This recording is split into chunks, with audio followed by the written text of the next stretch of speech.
नमस्कार, बहुत स्वागत है आपका इंडिया लीगल में। मैं हूँ राजश्री आपके साथ। आज हम एक ऐसे विषय पर बात करेंगे जो भले ही सामाजिक समता का मसला हो लेकिन चुनावी मुद्दा बन चुका है। जी हाँ, हम बात कर रहे हैं आरक्षण की। आरक्षण देने का इतिहास अंग्रेजों के जमाने से शुरू हुआ। संविधान बनने के बाद इसे सामाजिक समता का जरिया बनाया गया, लेकिन आज उसका इस्तेमाल समाज को बांटने में ज्यादा हो रहा है। देश में जातिगत आधारित आरक्षण की बुनियाद 1882 में पड़ी, जब हंटर कमीशन की नियुक्ति की गई। तब हंटर कमीशन की रिपोर्ट को महाराष्ट्र में कोल्हापुर के राजा ने 1902 में लागू किया। इस आरक्षण का मतलब निचले तबके की गरीबी को दूर करना था। 1908 में अंग्रेजों ने उन सभी जातियों और समुदायों को आरक्षण देना शुरू किया जिनका प्रशासन में कम हिस्सा था। 1909 के भारत सरकार अधिनियम 1909 में आरक्षण का प्रावधान किया गया। 1919 में मोटांगू चेम्सफोर्ड सुधारों को शुरू किया गया, जिसमें आरक्षण को ध्यान में रखा गया, और 1919 में ही भारत सरकार अधिनियम 1919 में आरक्षण का प्रावधान किया गया। यह सिलसिला चलता रहा। 1942 में डॉक्टर बी.आर. अम्बेडकर ने अनुसूचित जातियों की उन्नति के समर्थन के लिए अखिल भारतीय दलित वर्ग महासंघ की स्थापना की। उन्होंने सरकारी सेवाओं और शिक्षा के क्षेत्र में अनुसूचित जातियों के लिए आरक्षण की मांग की। 1947 में भारत ने स्वतंत्रता प्राप्त की। डॉक्टर अम्बेडकर को संविधान भारतीय के लिए मसौदा समिति का अध्यक्ष नियुक्त किया गया। संविधान सभा में लंबी बहस के बाद सभी नागरिकों के लिए समान अवसर प्रदान किया और पिछड़े वर्गों या अनुसूचित जाति और अनुसूचित जनजाति को आरक्षण दिया गया। बाद में आर्थिक रूप से पिछड़े वर्गों को भी आरक्षण मिला। आरक्षण देने के लिए राज्यों में होड़ लगी रही और तमाम पिछड़े वर्गों ने खुद को आरक्षित वर्ग में रखवाने के लिए लगातार दबाव बनाया। इस कश्मकश में आरक्षण 50% पार कर गया। कई राज्यों में तो आरक्षण 70 से 80% हो गया है। सियासी गर्मा गर्मी में मंडल कमीशन भी बना और 1990 मंडल आयोग की सिफारिशों को विश्वनाथ प्रताप सिंह ने सरकारी नौकरियों में लागू किया, जिसका विरोध छात्र संगठनों ने पूरे देश में किया। 1991 में नरसिम्हा राव सरकार ने अलग से अगड़ी जातियों में गरीबों के लिए 10% आरक्षण शुरू किया। 1992 में इंदिरा साहनी मामले में सर्वोच्च न्यायालय ने उपजाति के लिए आरक्षण को सही ठहराया और 50% आरक्षण की सीमा तय कर दी गई। आरक्षण पर कई संविधान संशोधन भी हुए। फिर क्रीमी लेयर का भी मसला उभरा। क्रीमी लेयर का जिक्र पहली बार केरल राज्य बनाम एन.एम. थॉमस मामले में 1975 में हुआ। क्रीमी लेयर यानी कि किसी आरक्षित वर्ग का वो हिस्सा जो अब उन्नत हो गया लेकिन लगातार आरक्षण का लाभ ले रहा है, जिससे कि उस वर्ग के दूसरे जरूरतमंद लोगों को आरक्षण नहीं मिल पा रहा। इसी संदर्भ में हाल ही में सुप्रीम कोर्ट की संवैधानिक पीठ ने ये सवाल खड़ा किया कि पिछड़ी जातियों में मौजूद संपन्न उपजातियों को आरक्षण की सूची से बाहर क्यों नहीं किया जाना चाहिए और वो सामान्य वर्ग में प्रतिस्पर्धा क्यों न करें। आरक्षण का इतिहास लंबा है, सियासी लड़ाई से भरपूर है। आज हम आरक्षण के मसले को अदालती फैसले के संदर्भ में समझेंगे और उसके राजनीतिक पृष्ठभूमि पर भी गौर करेंगे। तो चलिए शुरू करते हैं आज का ये विशेष इंडिया लीगल।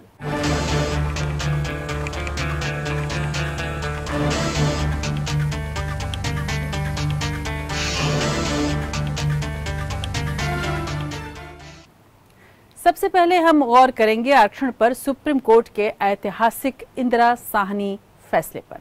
1992 में सर्वोच्च न्यायालय ने इंदिरा साहनी की याचिका पर ऐतिहासिक फैसला सुनाते हुए जाति आधारित आरक्षण की अधिकतम सीमा 50% तक तय कर दी थी। 9 न्यायाधीशों की पीठ ने यह फैसला सुनाया था कि नियुक्तियों में आरक्षण होगा पर आरक्षण पदोन्नति पर लागू नहीं होगा। सुप्रीम कोर्ट के इसी ऐतिहासिक फैसले के बाद से कानून बना था कि 50% से ज्यादा आरक्षण नहीं दिया जा सकता। इसके बाद समय समय पर राजस्थान में गुर्जर, हरियाणा में जाट, महाराष्ट्र में मराठा, गुजरात में पटेल जब भी आरक्षण मांगते तो सुप्रीम कोर्ट का यह फैसला उसके आड़े आ जाता है। इसके लिए राज्य सरकारें तमाम उपाय भी निकाल लेती हैं। देश के कई राज्यों में अभी भी 50% से ज्यादा आरक्षण दिया जा रहा है। वीपी सिंह ने मंडल कमीशन की सिफारिश को ज्ञापन के जरिए लागू कर दिया था। इंदिरा साहनी उसकी वैधता को लेकर 1 अक्टूबर 1990 को सुप्रीम कोर्ट पहुंच गई थी। तब चंद्रशेखर नए प्रधानमंत्री बने थे। आइए इस ऐतिहासिक फैसले पर नजर डालते हैं और जानते हैं कि क्या है इंदिरा साहनी जजमेंट।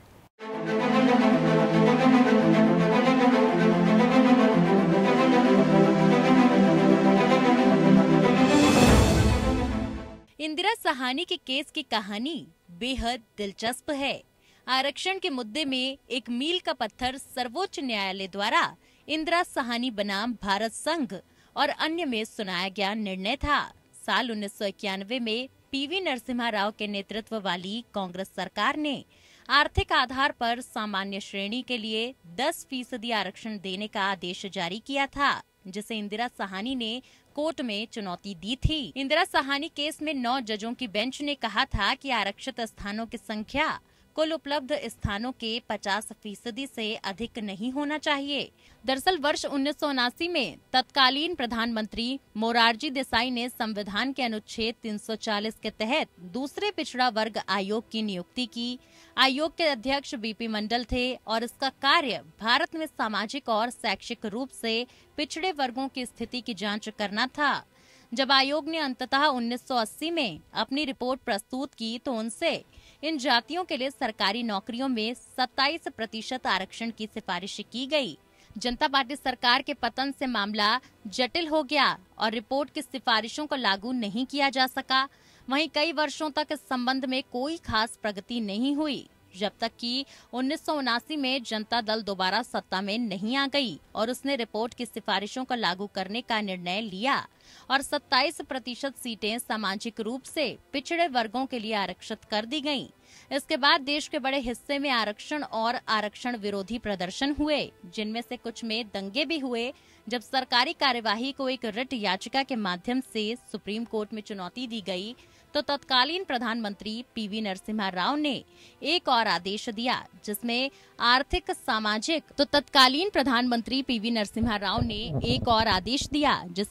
आर्थिक सामाजिक और शैक्षणिक रूप से पिछड़े वर्गों को भी शामिल करते हुए आरक्षण की सीमा को 37% तक बढ़ा दिया गया। 5 जजों की बेंच ने मामले को 9 जजों की बेंच के पास भेज दिया। सुप्रीम कोर्ट ने कुछ मुद्दे तय किए जिनका निर्णय केस के लिए जरूरी था। इनमें से कुछ मुद्दे थे इंदिरा साहनी केस के मुख्य मुद्दे। क्या जाति अपने आप में एक अलग वर्ग है? क्या आर्थिक मानदंड अपने आप में एक वर्ग हो सकता है? क्या अनुच्छेद 16(4) अनुच्छेद 16(1) का अपवाद था? क्या आरक्षण के अधिकारों में अपने आप में संपूर्ण है? क्या अनुच्छेद 16(4) पिछड़े वर्गों और सर्वाधिक पिछड़े वर्गों में वर्गीकृत करने की अनुमति देता है? क्या अनुच्छेद 16(4) आर्थिक या अन्य विचारों के आधार पर उनके बीच वर्गीकरण की अनुमति देता है? इसके बाद केस की सुनवाई हुई। सुनवाई के बाद जब फैसला आया तो वो ऐतिहासिक था।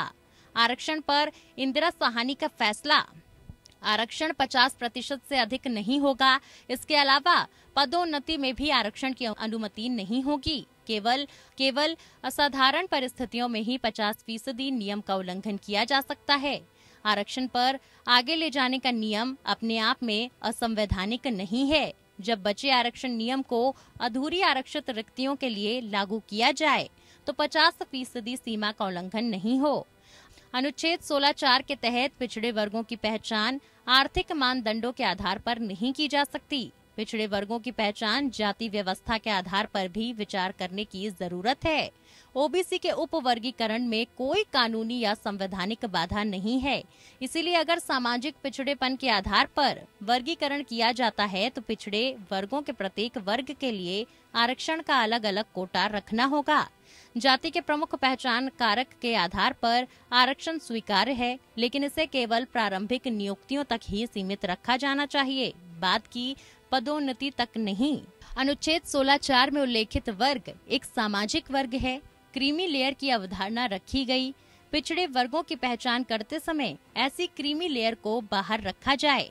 अनुच्छेद 16(4) पिछड़े वर्गों को पिछड़े और अधिक पिछड़े में वर्गीकृत करने की अनुमति देता है। मानदंडों के संबंध में कोई भी नया विवाद केवल सर्वोच्च न्यायालय में उठाया जाना था। राज्यों को अपनी आरक्षण नीतियों को विकसित करने का अधिकार दिया। साक्षात्कार और परीक्षण में आरक्षित जातियों और अनुसूचित जनजातियों और अन्य उम्मीदवारों को समान अवसर। अन्य आर्थिक रूप से पिछड़े वर्गों जो किसी भी सरकारी योजना में शामिल नहीं हैं, उनके लिए 10% कोटा संभव नहीं। 16 नवंबर 1992 को सुप्रीम कोर्ट ने अपने फैसले में जाति को पिछड़ेपन का एक स्वीकार्य संकेतक मानते हुए सरकार के आदेश को बरकरार रखा। इस प्रकार केंद्र सरकार की सेवाओं में ओबीसी के लिए आरक्षण की सिफारिश अंततः 1992 में लागू की गई। अब इस फैसले ने महाप्रबंधक दक्षिणी रेलवे बनाम रंगाचारी और अखिल भारतीय शोषित कर्मचारी संघ बनाम भारत संघ के फैसले को भी खारिज कर दिया, जिसमें कहा गया था कि पदोन्नति के साथ साथ नियुक्तियों में भी आरक्षण दिया जा सकता है। इंदिरा साहनी बनाम भारत संघ में कहा गया कि पदोन्नति में आरक्षण लागू नहीं किया जा सकता। Bureau report, APN। Indira Sahni मामले के बाद आरक्षण नीति और कानून में कई बदलाव हुए। संसद ने 1995 में अनुच्छेद 16 में खंड 4A जोड़कर संविधान में 77वां संशोधन लागू किया, जिसके आधार पर राज्य को सार्वजनिक सेवाओं में पदोन्नति में SC और ST के सीटें आरक्षित करने की शक्तियां प्रदान की गईं। सुप्रीम कोर्ट ने M नागराज बनाम भारत संघ 2006 मामले में अनुच्छेद 16(4)A की वैधता को बरकरार रखा। भले ही फैसले में आरक्षण पर 50% की सीमा तय की गई, लेकिन केवल असाधारण परिस्थितियों में ही 50% नियम का उल्लंघन किया जा सकता है। अगर हम आरक्षण की और बात करें तो अब हम ये कह सकते हैं कि आर्थिक रूप से कमजोर वर्ग को दिए जाने वाले आरक्षण की बात करनी जरूरी है। 7 नवंबर 2022 को सुप्रीम कोर्ट ने आर्थिक रूप से कमजोर वर्ग या EWS के आरक्षण को संवैधानिक माना था। इस ऐतिहासिक फैसले में 5 जजों की संवैधानिक पीठ ने 3-2 के बहुमत से संविधान के 103वें संशोधन को सही करार दिया था। इसी संशोधन के जरिए आर्थिक आधार पर आरक्षण देने की व्यवस्था बनाई गई थी। सुप्रीम कोर्ट ने माना था कि इस तरह का आरक्षण संवैधानिक है और ये किसी भी दूसरे वर्ग के अधिकार का हनन नहीं करता है। जनवरी 2019 में संविधान में किए गए 103वें संशोधन के जरिए अनुच्छेद 15(6) और 16(6) को जोड़ा गया। इसके जरिए सरकार को ये अधिकार दिया गया कि वो आर्थिक रूप से कमजोर वर्ग के लोगों के उत्थान के लिए विशेष व्यवस्था बना सकती है। इसके बाद सरकार ने सामान्य वर्ग के गरीबों को नौकरी और उच्च शिक्षा में 10% आरक्षण देने की व्यवस्था बनाई। इसे सुप्रीम कोर्ट में 30 से अधिक याचिकाओं के जरिए चुनौती दी गई थी।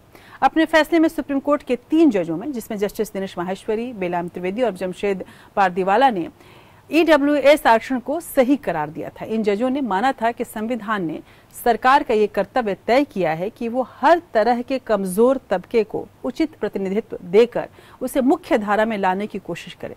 ऐसे में गरीबी के चलते पिछड़ रहे सामान्य वर्ग के लोगों को आरक्षण देने की व्यवस्था बनाने में कोई संवैधानिक गलती नहीं है। चीफ जस्टिस उदय उमेश ललित और जस्टिस S रविंद्र भट्ट का फैसला अल्पमत का रहा था। उन्होंने कहा था कि गरीबी के आधार पर आरक्षण देते समय SC, ST और OBC के गरीबों को भी उसमें शामिल किया जाना चाहिए था, लेकिन ऐसा नहीं किया गया। ये भेदभाव है और संविधान के मूल ढांचे के खिलाफ है। एक नजर डालते हैं इस अहम फैसले पर।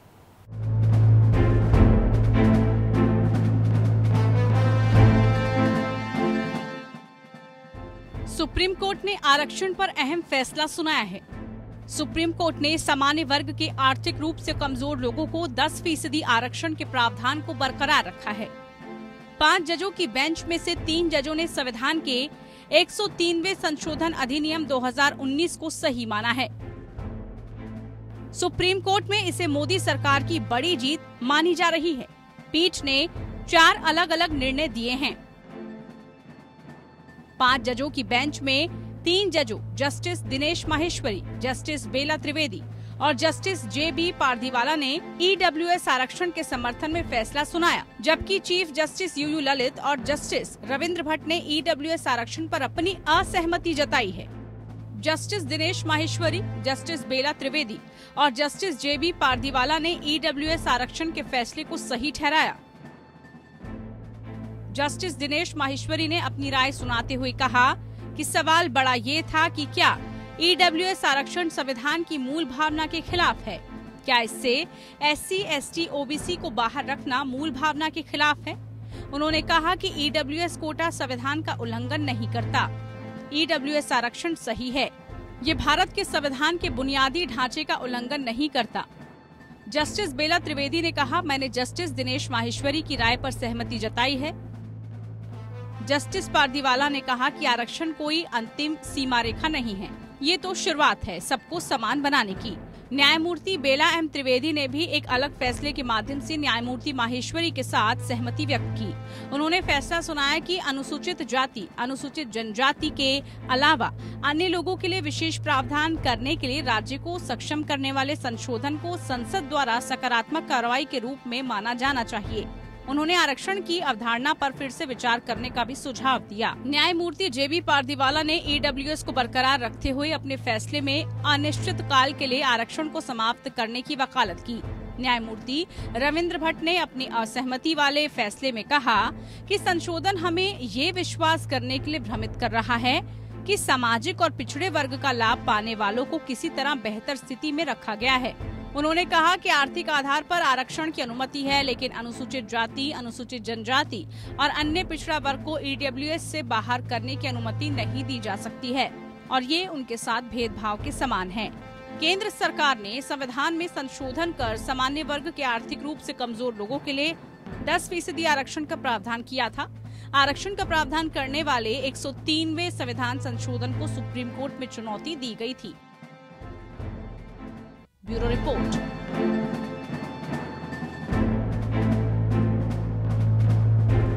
जस्टिस उदय उमेश ललित, जो कि उस वक्त चीफ जस्टिस थे, उनके रिटायर हो जाने के चलते ईडब्ल्यूएस आरक्षण फैसले के खिलाफ दाखिल पुनर्विचार याचिका को चीफ जस्टिस डीवाई चंद्रचूड़ की अध्यक्षता वाली 5 जजों की बेंच ने देखा।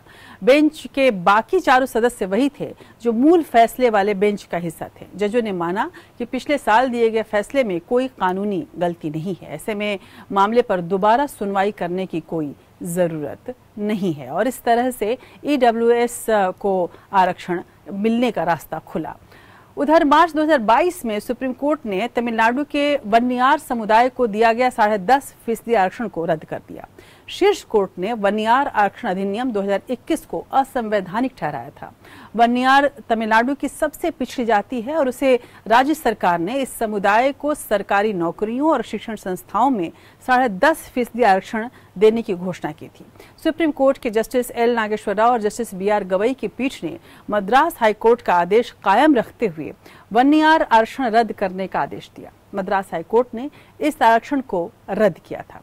शीर्ष कोर्ट ने कहा कि हमारी राय ये है कि वन्याकुल क्षत्रियों को सबसे पिछड़ी जाति के बाकी 115 समुदायों से एक अलग समूह में वर्गीकृत करने का कोई ठोस आधार नहीं है, इसलिए 2021 का अधिनियम संविधान के अनुच्छेद 14, 15 और 16 का उल्लंघन है, इसलिए हाईकोर्ट का आदेश बरकरार रखा जाता है।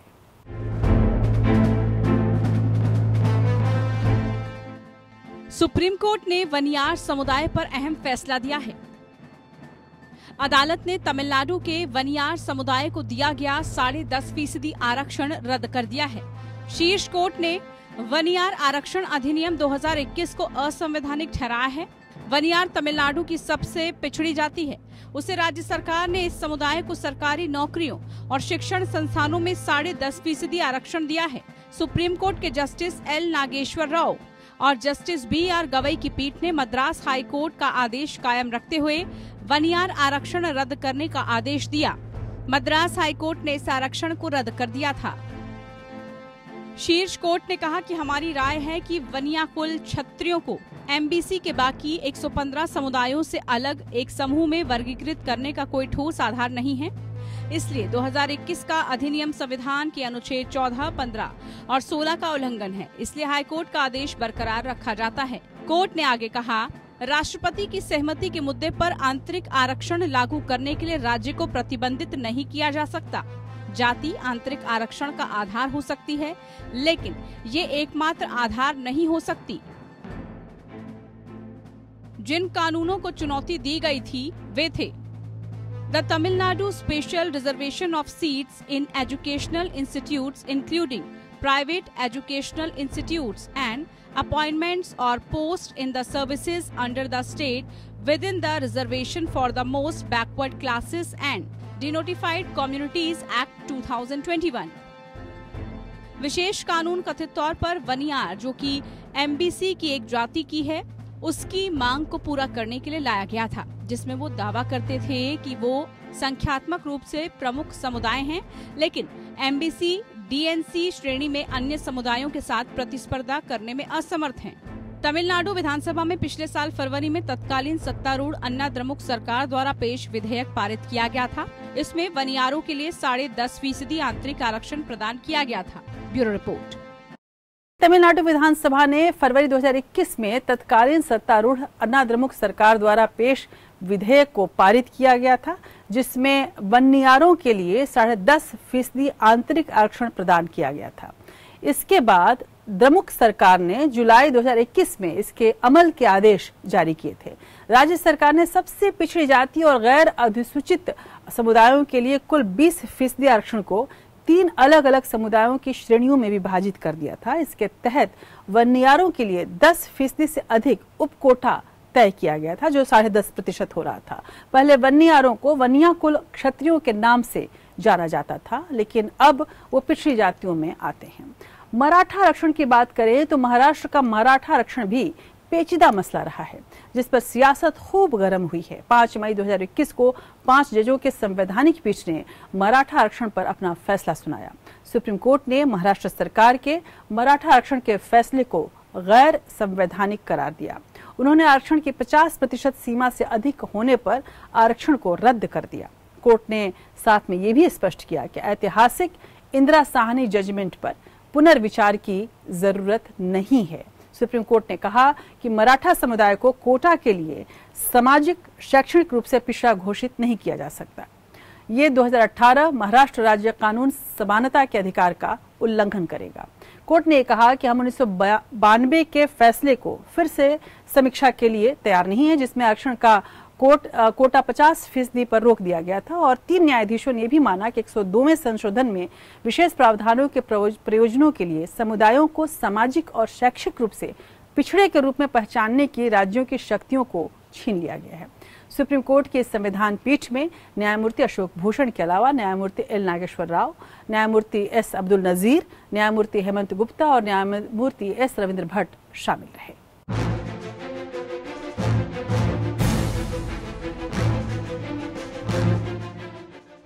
5 मई 2021 को सुप्रीम कोर्ट की 5 जजों की संविधान पीठ ने मराठा आरक्षण पर अपना महत्वपूर्ण फैसला सुनाया। इस फैसले ने महाराष्ट्र सरकार द्वारा मराठा समुदाय को शिक्षा और नौकरियों में आरक्षण देने के फैसले को गैर संवैधानिक घोषित किया। कोर्ट ने इसे संविधान के अनुच्छेद 14 या समानता के अधिकार और अनुच्छेद 16 या सार्वजनिक रोजगार में अवसर की समानता का उल्लंघन माना, और इस फैसले के बाद मराठा समुदाय के लिए आरक्षण की वैधता पर एक बड़ी बहस शुरू हो गई। फैसले के मुख्य बिंदु: आरक्षण की सीमा। सुप्रीम कोर्ट ने महाराष्ट्र सरकार द्वारा मराठा समुदाय को आरक्षण देने के फैसले को 50% की सीमा से अधिक होने के कारण रद्द कर दिया। कोर्ट ने स्पष्ट किया कि आरक्षण की अधिकतम सीमा 50% होनी चाहिए, जैसा कि 1992 के इंदिरा साहनी मामले में निर्णय लिया गया था। संवैधानिक उल्लंघन। कोर्ट ने कहा कि महाराष्ट्र सरकार का ये निर्णय संविधान के अनुच्छेद 14 और 16 का उल्लंघन करता है, जो सभी नागरिकों को समानता का अधिकार और सार्वजनिक रोजगार में समान अवसर प्रदान करता है। इंदिरा साहनी जजमेंट पर पुनर्विचार नहीं। सुप्रीम कोर्ट ने इंदिरा साहनी मामले या मंडल आयोग मामले पर पुनर्विचार की आवश्यकता को नकार दिया। कोर्ट ने स्पष्ट किया कि ये निर्णय एक स्थायी सिद्धांत है और इसे बदलने की कोई जरूरत नहीं है। जजों की टिप्पणियां। न्यायमूर्ति अशोक भूषण। न्यायमूर्ति भूषण ने कहा, 50% की सीमा एक संतुलित व्यवस्था है जो समाज के विभिन्न वर्गों के बीच संतुलन बनाती है। इसे तोड़ना संविधान के मूल ढांचे का उल्लंघन होगा। न्यायमूर्ति एल नागेश्वर राव। न्यायमूर्ति राव ने अपनी टिप्पणी में ये कहा कि आरक्षण की सीमा बढ़ाना एक खतरनाक प्रथा बन सकती है जो समाज में विभाजन और असंतोष को बढ़ावा देगी। न्यायमूर्ति एस अब्दुल नजीर। न्यायमूर्ति नजीर ने कहा, संविधान के अनुच्छेद 14 और 16 का पालन करना अत्यंत आवश्यक है। इन अनुच्छेदों का उल्लंघन संविधान की मूल भावना के खिलाफ है। न्यायमूर्ति हेमंत गुप्ता। न्यायमूर्ति गुप्ता ने कहा कि इंदिरा साहनी जजमेंट पर पुनर्विचार करने का कोई कारण नहीं है। ये निर्णय वर्षों से प्रभावी है और इसे चुनौती देना उचित नहीं है। न्यायमूर्ति रविंद्र भट्ट। न्यायमूर्ति भट्ट ने कहा, आरक्षण का उद्देश्य वंचित वर्गों को सशक्त बनाना है, लेकिन ये सीमा से अधिक नहीं होना चाहिए। ये अन्य वर्गों के अधिकारों का हनन होगा।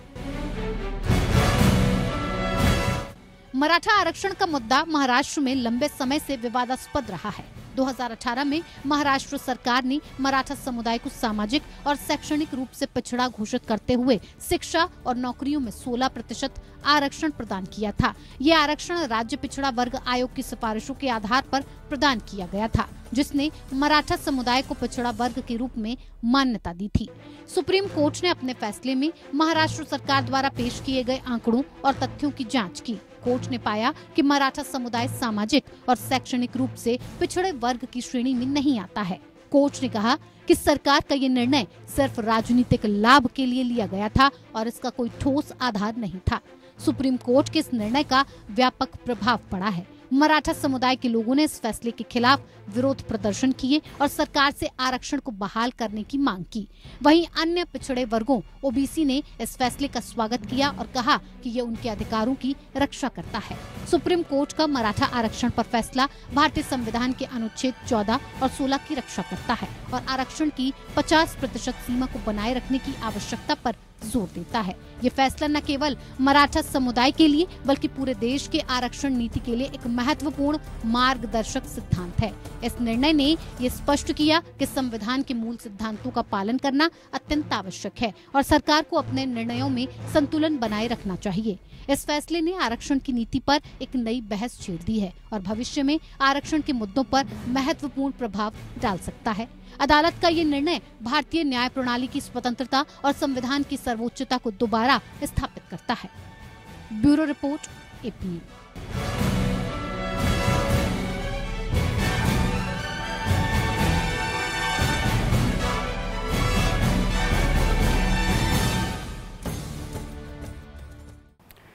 विभिन्न समुदायों और आर्थिक रूप से कमजोर लोगों को दिए गए आरक्षण को मिलाकर महाराष्ट्र में करीब 75% आरक्षण हो गया है। 2001 के राज्य आरक्षण अधिनियम के बाद महाराष्ट्र में कुल आरक्षण 52% था। 12 से 13% मराठा कोटा के साथ राज्य में कुल आरक्षण करीब 65% हो गया था। केंद्र द्वारा 2019 में घोषित आर्थिक रूप से कमजोर वर्ग के लिए 10% कोटा भी राज्य में प्रभावी है। इस तरह से आप समझ सकते हैं कि लगभग 75% आरक्षण चल रहा है वहां पर। बहरहाल चुनावों में आरक्षण की बात अगर करें तो उत्तर प्रदेश निकाय चुनाव पर सुप्रीम कोर्ट का फैसला अहम रहा है। 2023 में सुप्रीम कोर्ट ने इलाहाबाद हाई कोर्ट के उस फैसले को रद्द कर दिया था जिसमें निकाय चुनावों पर यूपी सरकार की अधिसूचना को खारिज किया गया था। शीर्ष कोर्ट ने इलाहाबाद हाई कोर्ट के उस आदेश पर रोक लगा दिया था जिसमें उत्तर प्रदेश को अन्य पिछड़ा वर्ग के लिए आरक्षण के बिना शहरी स्थानीय निकाय चुनाव कराने का निर्देश दिया गया था। सुप्रीम कोर्ट ने कहा था कि यूपी सरकार की ओर से नियुक्त पैनल को 3 महीने में राज्य के स्थानीय निकाय चुनावों के लिए ओबीसी आरक्षण से संबंधित मुद्दों पर फैसला करना होगा। कोर्ट ने यह भी कहा कि इस दौरान स्थानीय निकायों का प्रशासन बाधित न हो, यह सुनिश्चित करने के लिए उत्तर प्रदेश सरकार कार्यकाल समाप्त होने के बाद अधिकारों को प्रत्यायोजित करने के लिए स्वतंत्र होगी। सुप्रीम कोर्ट ने यह स्पष्ट किया कि उत्तर प्रदेश स्थानीय निकायों का कार्यकाल समाप्त होने के बाद जिन प्रशासकों को उनकी शक्तियां सौंपी जाएंगी वे बड़े नीतिगत फैसले नहीं ले पाएंगे। प्रधान न्यायाधीश डीवाई चंद्रचूड़ और जस्टिस पीएस नरसिम्हा की पीठ ने राज्य सरकार की ओर से पेश सॉलिसिटर जनरल तुषार मेहता के दलीलों पर संज्ञान लिया और ये फैसला सुनाया।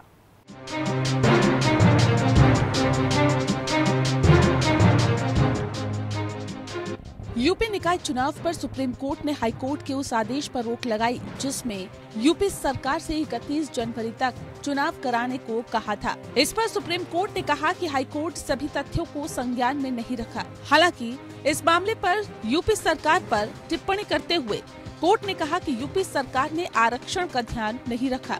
सुप्रीम कोर्ट ने कहा कि पिछड़ा आयोग को 31 मार्च तक सभी काम पूरा करना होगा। इलाहाबाद हाई कोर्ट के जल्द चुनाव कराने के आदेश पर कोर्ट ने रोक लगाई है, इसीलिए जनवरी में निकाय चुनाव की संभावना खत्म हो गई। इलाहाबाद हाई कोर्ट ने 31 जनवरी तक यूपी में निकाय चुनाव कराने को कहा था। सुप्रीम कोर्ट ने कहा कि बिना आरक्षण के चुनाव नहीं होंगे। सर्वोच्च न्यायालय ने आरक्षण का निर्धारण करने के लिए पिछड़ा वर्ग आयोग को 3 महीने का समय दिया। उत्तर प्रदेश सरकार ने निकाय चुनाव के लिए आरक्षण की अधिसूचना जारी की थी। इसके खिलाफ हाईकोर्ट में याचिका दायर की गई। कहा यह गया कि यूपी सरकार ने आरक्षण तय करने में सुप्रीम कोर्ट के ट्रिपल टेस्ट फॉर्मूले का पालन नहीं किया है।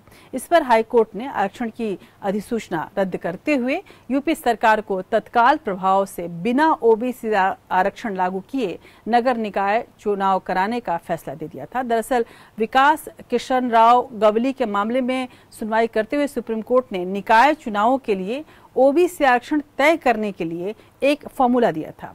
इसे ट्रिपल टेस्ट फॉर्मूला कहा गया।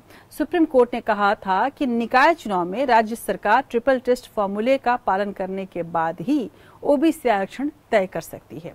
ये ट्रिपल टेस्ट है। सबसे पहले स्थानीय निकायों में पिछड़ेपन की प्रकृति को लेकर जांच के लिए एक आयोग की स्थापना की जाए। ये आयोग निकायों में पिछड़ेपन की प्रकृति का आकलन करेगा और सीटों के लिए आरक्षण प्रस्तावित करेगा। दूसरा, आयोग की सिफारिशों के आलोक में स्थानीय निकायों द्वारा ओबीसी की संख्या का परीक्षण कराया जाए और उसका सत्यापन किया जाए।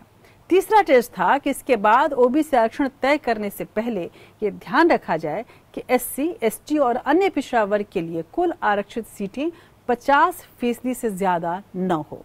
योगी आदित्यनाथ सरकार पर आरोप लगा कि उसने 5 दिसंबर को जारी आरक्षण की अधिसूचना में सुप्रीम कोर्ट की ओर से निर्देशित ट्रिपल टेस्ट फॉर्मूले का पालन कतई नहीं किया। हाई कोर्ट ने कहा कि अब ट्रिपल टेस्ट की प्रक्रियाओं का पालन करने में चूंकि महीनों लगेंगे, ऐसे में चुनाव में देरी होगी। कोर्ट ने योगी सरकार को आदेश दे दिया कि अब बिना ओबीसी आरक्षण के ही वो निकाय चुनाव की अधिसूचना जारी करे। छात्रों को दिए जाने वाले आरक्षण पर, यानी कि उस सवाल पर जिस पर बेहद विवाद हुआ, सवाल था कि क्या ओबीसी के मेधावी छात्रों को आरक्षण मिलना चाहिए। सुप्रीम कोर्ट ने अपने फैसले में कहा कि मेधावी आरक्षित अभ्यर्थी सामान्य कोटे के हकदार हैं। जस्टिस डीवाई चंद्रचूड़ की अध्यक्षता वाली पीठ ने मेडिकल प्रवेश या पीजी परीक्षा में ओबीसी और ईडब्ल्यूएस आरक्षण से जुड़े अपने फैसले में कहा कि योग्यता का अर्थ अंक तक सीमित नहीं रखा जा सकता। सुप्रीम कोर्ट ने कहा कि हमें मेरिट के अर्थ को फिर से समझने की जरूरत है। उदाहरण के लिए, अगर कोई उच्च अंक प्राप्त करने वाला उम्मीदवार अपनी प्रतिभा का उपयोग अच्छे कार्यों को करने के लिए नहीं करता है तो उन्हें मेधावी कहना मुश्किल होगा। सिर्फ उच्च अंक प्राप्त करने वालों को मेधावी नहीं कहा जा सकता। सुप्रीम कोर्ट ने कहा है, अगर आरक्षित श्रेणी के अभ्यर्थी की मेरिट अंतिम पायदान के सामान्य अभ्यर्थी से बेहतर है तो वो सामान्य श्रेणी में सीट पाने का हकदार है। इस परिस्थिति में आरक्षित श्रेणी का अभ्यर्थी सामान्य वर्ग यानी अनारक्षित श्रेणी में सीट की दावेदारी कर सकता है। सुप्रीम कोर्ट ने कहा कि अन्य पिछड़ा वर्ग या ओबीसी श्रेणी के उन उम्मीदवारों को सामान्य श्रेणी में समायोजित करने की आवश्यकता है जो सामान्य श्रेणी के नियुक्त अंतिम उम्मीदवारों की तुलना में अधिक मेधावी हैं। सर्वोच्च अदालत ने कहा कि ऐसी परिस्थितियों में आरक्षित सीटों के लिए ओबीसी उम्मीदवारों की नियुक्ति पर विचार नहीं किया जा सकता था। शीर्ष अदालत ने कहा कि इसके परिणाम स्वरूप सामान्य श्रेणी में उनकी नियुक्तियों पर विचार करने के बाद आरक्षित सीटों को योगदान के आधार पर अन्य शेष आरक्षित श्रेणी के उम्मीदवारों से भरा जाना आवश्यक है। न्यायमूर्ति एम.आर. शाह और न्यायमूर्ति बी.वी. नागरत्ना की पीठ ने 1992 के इंदिरा साहनी बनाम भारत संघ सहित सर्वोच्च अदालत के विभिन्न फैसलों पर गौर किया। पीठ ने फैसले पर भरोसा करते हुए आरक्षित श्रेणी के एक उम्मीदवार की ओर से पेश वरिष्ठ अधिवक्ता राजीव धवन की इस अपील को स्वीकार कर लिया कि आरक्षित श्रेणी के उम्मीदवारों को सामान्य श्रेणी के उम्मीदवारों की सूची में अंतिम उम्मीदवार से अधिक अंक प्राप्त करने पर सामान्य श्रेणी के कोटे के तहत समायोजित करना चाहिए।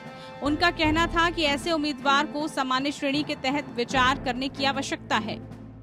पीठ ने कहा कि 2 उम्मीदवारों आलोक कुमार यादव और दिनेश कुमार जो ओबीसी श्रेणी से संबंधित हैं, उन्हें सामान्य श्रेणी में समायोजित किए जाने की आवश्यकता है क्योंकि वो सामान्य श्रेणी के नियुक्त उम्मीदवारों की सूची में अंतिम उम्मीदवार की अपेक्षा अधिक मेधावी हैं और उनकी नियुक्तियों पर आरक्षित श्रेणी के तहत सीटों के लिए विचार नहीं किया जा सकता। साल 2008 में राजस्थान में बीएसएनएल में टेलीकॉम टेक्निकल असिस्टेंट के पदों पर भर्ती निकाली गई थी। अन्य आरक्षित वर्ग के एक अभ्यर्थी ने याचिका दायर कर कहा था कि ओबीसी के 2 अभ्यर्थियों की मेरिट सामान्य श्रेणी में आखिरी पायदान के अभ्यर्थी से अधिक है, इसलिए इन दोनों अभ्यर्थियों को सामान्य श्रेणी में नियुक्ति होनी चाहिए। उसके बाद जो जगह खाली हो उसे आरक्षित श्रेणी के अभ्यर्थियों से भरा जाए। Bureau report. अपने फैसले में चीफ जस्टिस चंद्रचूड़ ने आरक्षण की उपयोगिता पर जोर दिया था। जस्टिस चंद्रचूड़ ने कहा था कि अगर खुली परीक्षाएं उम्मीदवारों को प्रतिस्पर्धा करने के अवसर की समानता प्रदान करती हैं, तो आरक्षण ये सुनिश्चित करता है कि अवसरों को इस तरह से वितरित किया जाए कि पिछड़े वर्ग समान रूप से ऐसे अवसरों का लाभ उठाने में सक्षम हो जो आमतौर पर संरचनात्मक या सामाजिक बाधाओं के कारण उनसे वंचित रह जाते हैं। ये एकमात्र तरीका है जिससे योग्यता एक लोकतांत्रिक शक्ति बन सकती है जो विरासत में मिले नुकसान और विशेषाधिकारों को बराबर कर देती है। इसका कितना लाभ हुआ ये नहीं कहा जा सकता, लेकिन इस पूरे मामले से अगर हम आगे बढ़ें तो स्कूलों की बात करेंगे और स्कूलों से तकनीकी शिक्षा में दाखिला लेने में आरक्षण का मुद्दा भी पेचीदा रहा है। इस मामले में मद्रास हाईकोर्ट ने एक अहम फैसला सुनाया था। 7 अप्रैल 2022 को नीट यूजी में आरक्षण के मामले पर मद्रास हाईकोर्ट ने नीट में सरकारी स्कूल स्टूडेंट्स को मिलने वाले 7.5% आरक्षण को खत्म करने से इनकार कर दिया। यानी तमिलनाडु के मेडिकल कॉलेजों में MBBS, BDS एडमिशन के लिए ये रिजर्वेशन लागू रहेगा। तमिलनाडु के मेडिकल कॉलेजों में एडमिशन में गवर्नमेंट स्कूल स्टूडेंट्स के लिए 7.5% हॉरिजॉन्टल रिजर्वेशन अक्टूबर 2020 में लागू किया गया था। इसके तहत कक्षा 6 से लेकर 12वीं तक तमिलनाडु के सरकारी स्कूलों से पढ़ाई करने वाले विद्यार्थियों को राज्य के मेडिकल कॉलेजों में नीट के जरिए जो दाखिला मिलता है उसमें 7.5% आरक्षण का लाभ दिया जाता है। यहाँ सरकारी स्कूलों में सरकारी अनुदान प्राप्त या पंचायत यूनियन स्कूल जैसे अन्य सरकारी स्कूल शामिल नहीं हैं। ये फैसला स्कूलों से तकनीकी शिक्षा में दाखिला लेने में आरक्षण के मसले पर एक नजीर बना।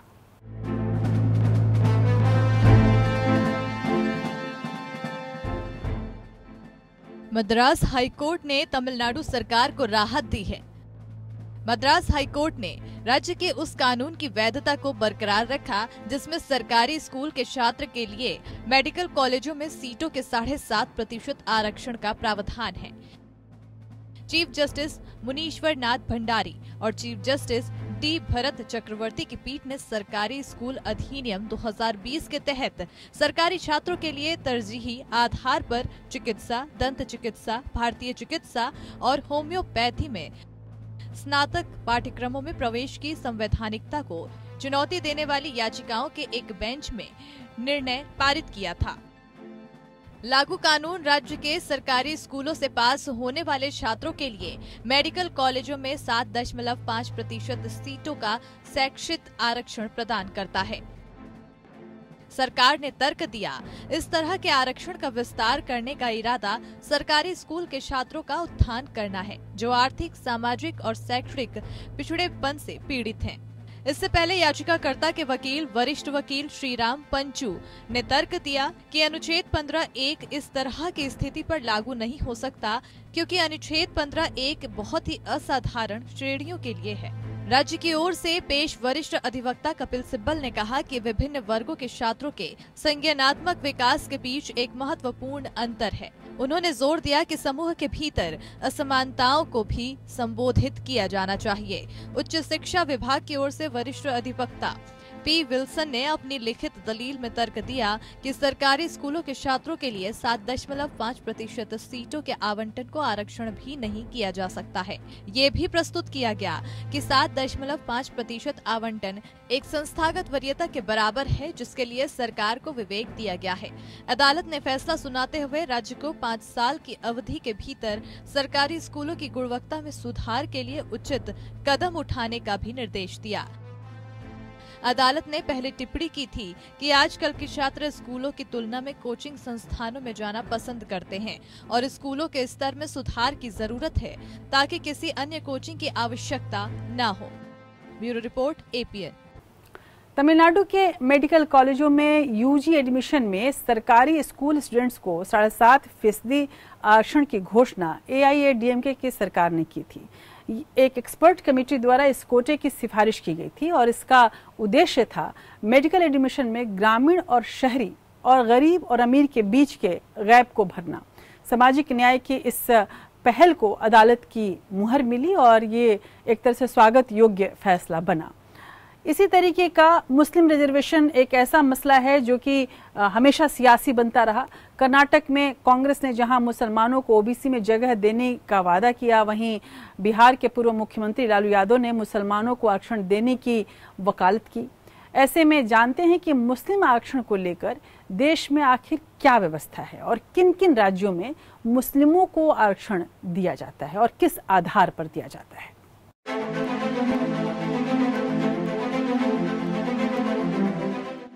मुसलमानों को आरक्षण मिले या ना मिले, ये अब सियासी बहस का मुद्दा बन गया है। वैसे ये पहली बार नहीं है जब मुस्लिम आरक्षण चुनावी मुद्दा बना है।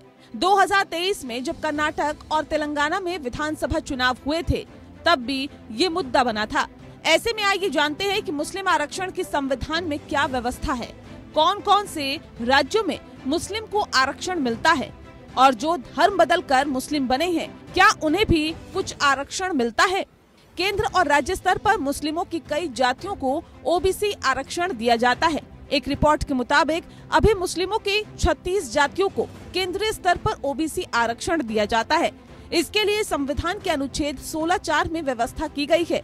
इसके मुताबिक अगर सरकार को लगता है कि नागरिकों का कोई वर्ग पिछड़ा है तो नौकरियों में उनके सही प्रतिनिधित्व के लिए आरक्षण दे सकती है। रिपोर्ट के मुताबिक केंद्र की ओबीसी लिस्ट में कैटेगरी 1 और 2A में मुसलमानों की 36 जातियों को शामिल किया गया है।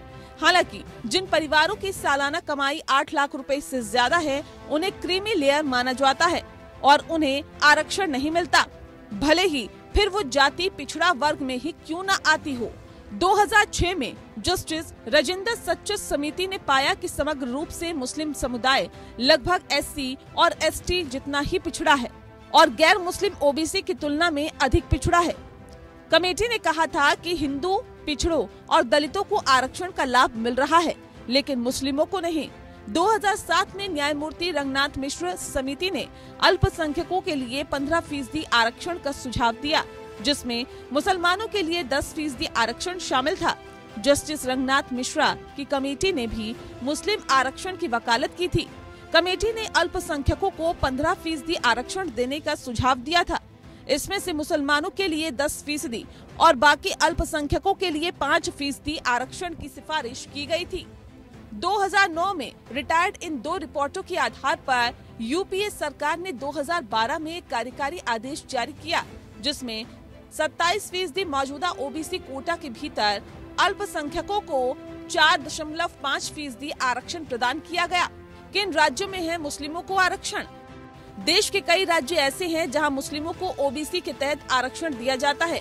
केरल में ओबीसी को 30% आरक्षण दिया जाता है। इसके अंदर कुछ कोटा मुस्लिमों के लिए भी है। यहाँ मुसलमानों को नौकरियों में 8% और हायर एजुकेशन में 10% कोटा मिलता है। तमिलनाडु में भी मुस्लिमों को आरक्षण मिलता है। यहाँ पिछड़े वर्ग के मुसलमानों को 3.5% आरक्षण मिलता है। रिपोर्ट्स बताती है कि इस कोटे में मुसलमानों की 95% जातियां शामिल है। इसी तरह बिहार में मुसलमानों की कुछ जातियों को अति पिछड़ा वर्ग में शामिल किया गया है। अति पिछड़ा वर्ग में शामिल जातियों और उपजातियों को 18% आरक्षण दिया जाता है। पिछले साल हुए बिहार की जातिगत सर्वे में 73% मुसलमानों को पिछड़ा वर्ग माना गया था। कर्नाटक में भी सभी मुसलमानों को 4% आरक्षण मिलता है। कर्नाटक में ओबीसी को 32% आरक्षण मिलता है। इसी कैटेगरी में 2A में मुसलमानों की सभी जातियों को शामिल किया गया है। इससे इन्हें 4% आरक्षण मिल गया है। संविधान समानता की बात करता है। इसमें धर्म के आधार पर आरक्षण का प्रावधान नहीं है। संविधान कहता है कि अगर कोई पिछड़ा वर्ग है तो उसे मुख्यधारा में लाने के लिए आरक्षण दिया जा सकता है। 1992 में इंदिरा साहनी बनाम केंद्र सरकार मामले में फैसला देते हुए सुप्रीम कोर्ट ने साफ किया था कि अगर कोई सामाजिक समूह पिछड़ा है तो उसे पिछड़ा वर्ग माना जाएगा, फिर चाहे उसकी धार्मिक पहचान कुछ भी हो। अभी मुसलमानों को जो आरक्षण दिया जाता है वो कोटे के अंदर कोटा सिस्टम के जरिए मिलता है। मुसलमानों की जो जातियां SC, ST या फिर OBC में शामिल हैं, उन्हें इस कैटेगरी के अंदर ही आरक्षण मिलता है। मुस्लिमों की जातियों के लिए अलग से कोई कोटा नहीं है। मसलन केरल में मुस्लिमों को हायर एजुकेशन में 8% आरक्षण मिलता है। उन्हें ये ओबीसी के ही 30% कोटे से दिया जाता है। अगर कोई दलित व्यक्ति हिंदू धर्म छोड़कर इस्लाम या ईसाई धर्म कबूल करता है तो क्या उसे आरक्षण का लाभ मिलेगा? ये मामला भी सुप्रीम कोर्ट में है। केंद्र सरकार ने 1950 के आदेश को चुनौती दिए जाने का भी विरोध किया था। केंद्र ने कहा था कि ये आदेश असंवैधानिक नहीं है और इससे ईसाई और इस्लाम धर्म को इसीलिए बाहर रखा गया था क्योंकि इन दोनों धर्मों में छुआछूत नहीं है। कुछ इस तरह मुसलमानों को आरक्षण देने का मामला अभी भी साफ नहीं है। ऐसे में सरकारी नीति में विरोधाभास और सियासी वर्ग में असमंजस होना लाजमी है। Bureau report.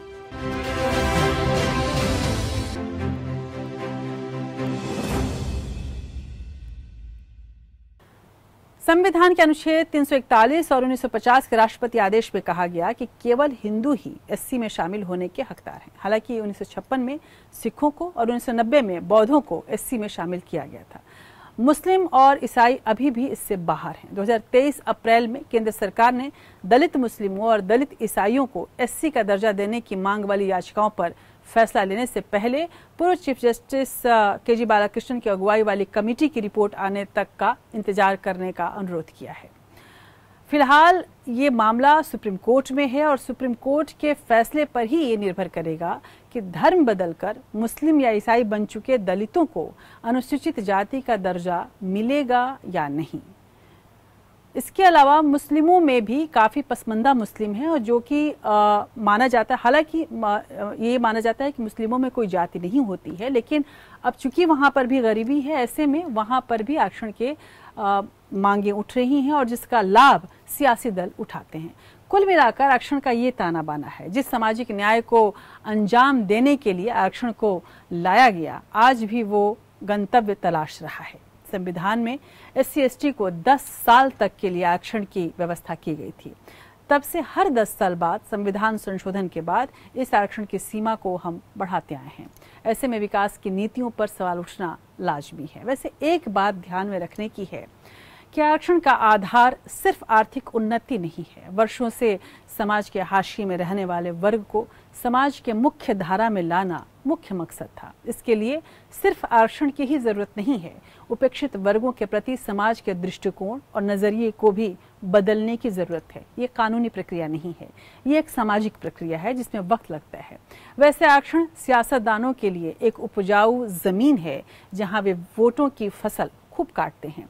इन सबके बीच अदालतों को मध्यम मार्ग रखकर फैसले देने होते हैं जिससे कि वर्ग हित और देश हित दोनों ही सज सके। बहरहाल इंडिया लीगल में आज के लिए इतना ही। आप देखते रहे APN। नमस्कार।